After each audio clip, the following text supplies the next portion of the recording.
What's up, YouTube? Les doy la bienvenida a este nuevo video, por fin, ahora sí, transmitiendo junto con mi compañero de canal, Aarón. Un saludo, Aarón, para todos los chicos de YouTube. Un saludo para todos los chicos que están viendo este video ahora. Y eso. De antemano, darle gracias a la gente que se ha suscrito a nuestro canal.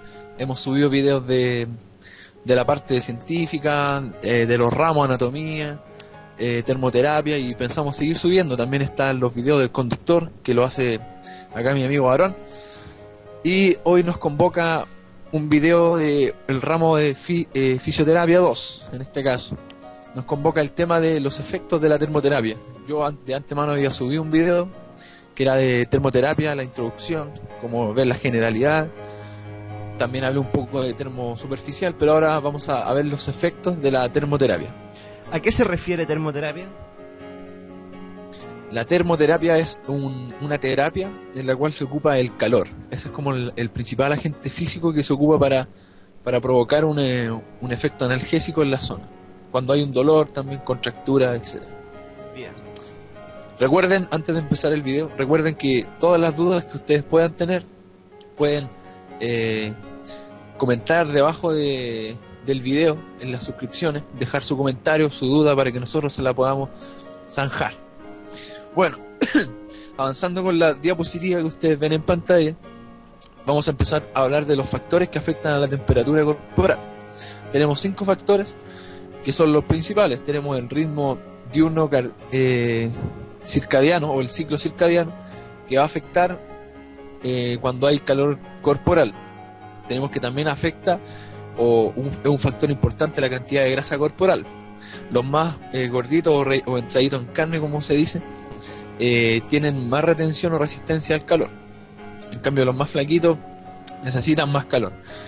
3, la edad, obviamente afecta. No es lo mismo aplicar calor a un niño, a un joven, que a un adulto mayor. Siempre va a variar la temperatura corporal de cada ser humano cuando va pasando el tiempo. El 4º punto, que es cambios menstruales en la mujer. El 5º punto, condiciones que aumenten o disminuyan la temperatura oral, rectal o de la piel. Bien. Vamos. Dice, ¿qué respuestas fisiológicas produce el aumento de la temperatura? Vemos que produce efectos hemodinámicos. Eso quiere decir en la circulación. Produce una vasodilatación. ¿Qué se entiende por esto? Que las arterias se dilatan. También produce efectos neuromusculares, que cambian la velocidad de conducción nerviosa y producen cambios en la fuerza de la musculatura. También ocurren los efectos metabólicos, porque la temperatura aumenta la velocidad de procesamiento o de procesos metabólicos, entonces va a aumentar la actividad. También modifica la extensibilidad del tejido, lo vuelve un poco más, ¿cómo se puede decir? Más elástico. Viscoelástico. Claro. Y aumenta la extensibilidad del colágeno. Bueno, primero veamos los cambios hemodinámicos. Nombramos que eran 3, ¿cierto? Efectos hemodinámicos, efectos neuromusculares y efectos metabólicos. Los efectos hemodinámicos tenemos como la vasodilatación, que había nombrado Aarón anteriormente, y tenemos que hay 3 tipos de vasodilatación. ¿Y por qué se producen, antes de pasar a esos 3 cambios locales, por qué se produce esta vasodilatación? Porque es una respuesta de protección al cuerpo para no mantener la temperatura del cuerpo tan aumentada o tan elevada. Ya el primer efecto, o la primera tipo de vasodilatación, tenemos que se produce una vasodilatación, puede ser local o directa. Ya, y tenemos que esto va a liberar una sustancia vasoactiva que no es muy intensa durante la inflamación, en este caso. Entonces, el primer tipo puede ser local o puede ser directo. Bueno, y el punto número 2 es la vasodilatación segmentaria o refleja. Tenemos que esta vasodilatación es el calor conducido por las fibras tipo 1 en una hiperemia reactiva. Y voy a leer esto, dice: la información viaja hacia el asta posterior y sinapta con la neurona de segundo orden e interneurona, que son la inhibitoria simpática, esto generando menor estimulación de los receptores alfa 1. Bien, acá tenemos un esquema que nos explica este proceso. Tenemos los termorreceptores cutáneos, la información llega a los ganglios de la raíz dorsal.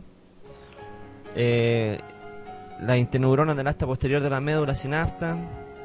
Dice que neuronas simpáticas del asta lateral, segmento dorso-lumbar. Ahí pueden ustedes poner pausa y ir desglosando ustedes mismos este esquema, ¿ya? Ya. Luego tenemos la hiperemia, que es por definición es el aumento de la irrigación de un órgano o un tejido, o sea que llega más sangre a una zona. Eso es la hiperemia. Y tenemos que tiene por función de dar mayor nutrición y oxigenación a las células. Y tenemos que también hay un drenaje de desechos metabólicos, o sea que limpia la zona. Ejemplo, en una úlcera del pie diabético vemos en el dibujo ahí que hay aumento alrededor del área hay hiperemia, o sea que hay aumento para que se produzcan esas funciones. Y el concepto es que hay un calentamiento reflejo, que no se le olvide eso. También está la vasodilatación cortical, y esta aparece cuando se afecta la temperatura corporal total. Esto es a nivel central porque se activa el hipotálamo anterior, inhibiendo el hipotálamo posterior, y disminuye la actividad simpática. Y la actividad simpática produce una vasoconstricción, y al disminuirla se disminuye ese efecto, provocando una vasodilatación a causa cortical. Bueno, aquí dice como dato freak, dice en un estudio se demostró que son dos mecanismos independientes los que aumentan el flujo de la sangre. Tenemos que el primer mecanismo es el sistema vasodilatador de respuesta rápida regulada por los reflejos axonales. Y el segundo sistema vasodilatador, pero esta vez de respuesta lenta, y que va a depender de la producción del óxido nítrico. Y entonces en esos dos estudios los mecanismos se hicieron paralelamente y se demostró que habían dos sistemas. Dale. Acá tenemos otro esquema. Bueno, el efecto de la aplicación de termoterapia. Tenemos las aferencias por los termorreceptores cutáneos, que son ¿cuáles? Las fibras tipo C y las fibras A delta, ¿cierto? Estoy hablando. ¿Ya? Ya. Bueno, esos son los vasos que están próximos a la piel. Y la vasodilatación en una zona de aplicación, acá dice que los que producen una mediación son el óxido nítrico y la bradiquinina. Y dice que eso está cuestionado. ¿Por qué está cuestionado? Dice que está cuestionado porque la acción de la bradiquinina en la vasodilatación, que es inducida por el calor, se observa que el bloqueo de los receptores de la bradiquinina no altera el grado de la vasodilatación cutánea. Entonces, por eso es muy cuestionada la bradiquinina. En cambio, se dice que el óxido nítrico es el principal regulador químico de la vasodilatación y no la bradiquinina, porque está cuestionada.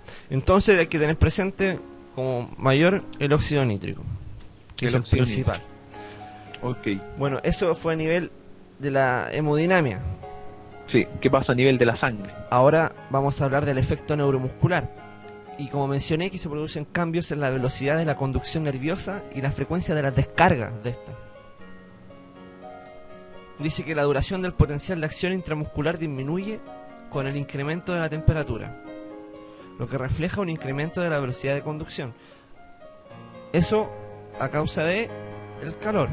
Si se aplica frío, disminuye la velocidad de conducción, lo contrario. Sí. Acá disminuye la amplitud de los potenciales de acción y dice que la velocidad aumenta aproximadamente 2 metros por segundo por cada 1 grado de temperatura. Bueno, y el calor va a cortar la duración de temperatura de los canales de sodio y de los nodos de Rambier durante la despolarización, y se produce un bloqueo de conducción. Bueno, además se produce que el torque y la velocidad de conducción van a aumentar con la temperatura, ¿ya? Que aumenta todo el sistema. A pesar tenemos que los cambios en el torque, el umbral de reclutamiento no va a cambiar con la temperatura. Esto pasa en las fibras musculares, el reclutamiento no cambia. Tenemos que si aumenta el torque, va a aumentar la fuerza. ¿Por qué? Por 3 causas. Porque aumenta la frecuencia de los potenciales de acción. También porque aumenta el número de reclutamiento de las fibras. Y también porque la temperatura no afecta el grado de sincronización de la unidad motora. O sea, lo único que va a cambiar va a ser que aumenta el reclutamiento de las fibras, aumenta la frecuencia de los potenciales de acción, ¿ya? Y tenemos que a mayor fuerza tenemos que depende de la cantidad de las fibras reclutadas, y para reclutar debe haber mayor también potenciales de acción en un mismo delta de tiempo. Eso tenerlo presente y bien clarito. Bien. Acá se menciona algo que te comenté el otro día cuando hablamos. Mira, ¿Ya? dice que un aumento de la temperatura hasta los niveles de los 42 grados causa una disminución de la frecuencia en que descargan las fibras 2 y las neuronas gamma que llegan al uso muscular. Esa es la que te dije yo, las que tienen relación con el uso, que se relajan y aumenta la frecuencia de descarga del OTG y las fibras tipo 2B del OTG. Sí. Dice que se reduce la frecuencia de descarga de la alfa motoneurona y eso como efecto va a disminuir el espasmo, ya no va a estar contrayendo el músculo. Ya. Analgesia. El efecto neuromuscular produce analgesia. Tenemos que en algunos casos el dolor puede reducirse al combatir los espasmos musculares secundarios. Ya, en este caso tenemos que en cuadros tensionales aparece dolor, y este se relaciona siempre con la existencia de cierto grado de isquemia, porque cuando uno tiene una contractura no permite el paso de sangre, por ende se produce una isquemia, que es una baja del flujo de sangre en una zona, por lo que la hiperemia producida por el estímulo térmico contribuye a la disminución. O sea, si yo tengo una isquemia y aplico calor, se va a producir vasodilatación o todos los cambios hemodinámicos que iba anteriormente, se va a producir un recambio también en la sangre, ¿cierto? Va a haber mayor flujo. Y tenemos que también está presente, en este caso la analgesia del sistema descendente serotoninérgico, que es susceptible a los estímulos térmicos. Ustedes pueden buscar por internet cuál es el sistema descendente serotoninérgico, que es muy importante para el efecto analgésico. Wow, ya. También dice que hay datos clínicos que apuntan a que el efecto analgésico también se puede explicar mediante la elevación del líquido cefalorraquídeo de neurotransmisores endógenos con propiedades morfomiméticas, como las encefalinas y las beta-endorfinas. Y eso se explica y se observa tras la inmersión en baños hipertérmicos. Bueno, chicos, y el último efecto, vimos anteriormente, repasando rápidamente, vimos el efecto hemodinámico, que es la vasodilatación, vimos el efecto ¿cuánto era? Neuromuscular, creo que era. Sí. Espérenme un segundo. Neuromuscular, y ahora vemos el efecto metabólico. Tenemos ¿qué características tiene este efecto? Dice que aumenta la tasa de reacciones químicas endotérmicas. Esto incluye la velocidad de las reacciones enzimáticas, o sea, aumenta la actividad de las enzimas con el calor. Tenemos que aumenta la actividad enzimática, como ya había dicho, en los tejidos a la temperatura de 39 grados y 43 grados. Ese es el rango en que aumenta esta actividad. Tenemos que también se aumenta la velocidad de reacción de un 13% por cada grado. Por encima de los 50 grados se produce una desnaturalización. Y queda la embarrada. Exacto, por eso que no hay que trabajar en esos grados. ¿Y cuál es la temperatura de aplicación de la termoterapia? Va de 43 a 50, creo. No, pues 50. O menos. 43 a 45, algo así era. Más o menos. por ahí. Bueno, De 42 a 45, más o menos. ya. Ahora vamos a hablar los efectos a nivel sistémico, como último esto, que se producen. En el músculo cardíaco va a aumentar su frecuencia provocando una taquicardia. A nivel sanguíneo va a producir un pH alcalino, el cual va a disminuir la coagulación, disminuye la glicemia y disminuye la viscosidad de la sangre. A nivel del sistema digestivo aumenta el tono y la motilidad, aumenta el peristaltismo, va a haber más movimiento y disminuye el tiempo de vaciamiento del intestino. A causa de esto mismo va a haber mayor motilidad intestinal. Y a nivel del sistema renal va a aumentar la filtración glomerular, con lo que va a producir más pipí, ¿cierto? Más orina, sí. Más pis. Entonces eso fue todo lo que implica los efectos que produce la termoterapia.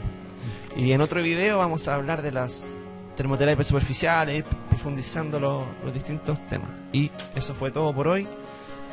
En cuanto a este asunto, no sé si quieres agregar algo más.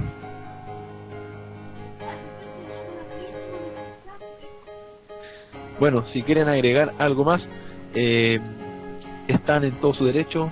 Comenten en el video, suscríbanse si no lo han hecho, porque realmente este canal les va a servir mucho para los estudios y también para algunos otros datos free, como el libro El Conductor, que mi compañero acá lo está haciendo. Muchas gracias, denle me gusta.